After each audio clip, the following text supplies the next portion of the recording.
watching. Now, moving on, we've got time for some viewer questions.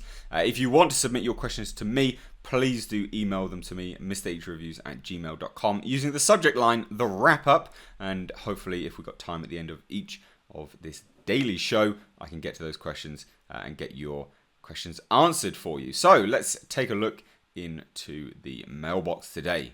So straight from the top, we have one from Mandy. Mandy states, I've been a fan of your Horrorverse videos and then fell into your news-related stuff as well. However, my question is about Hellraiser.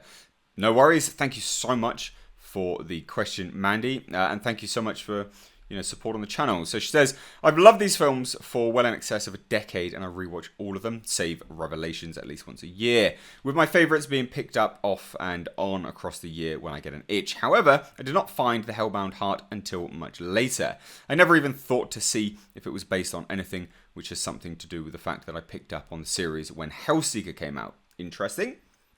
So she states, as a long-time Hellraiser fan, I'd like to get your opinion on the Scarlet Gospels.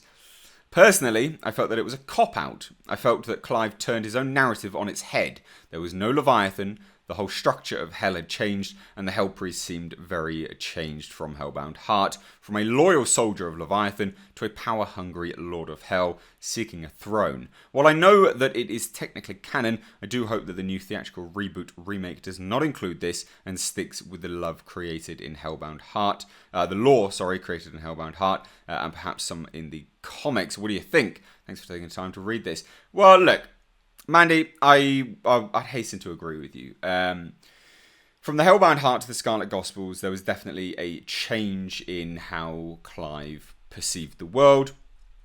You can very much see his resentment for the series in the Hellbound Heart, which is, it could be a pro and a con. I mean, it's dependent on how you perceive it. I mean, overall, I completely see where you're coming from. I mean, the fact that, the Hell Priest just suddenly wanted to, I don't want to get into over spoilers, but basically become the ruler of Hell was bizarre. Bizarre for sure. The characterization was changed as well. I mean, he was definitely influenced by the movies. Obviously, he became Pinhead as opposed to an androgynous being in Hell, which it was in the Hellbound Heart. So I didn't personally like it. I like elements of it. And I think if it wasn't connected to the Hellbound Heart, it would have been a better story. So hopefully that has answered your question.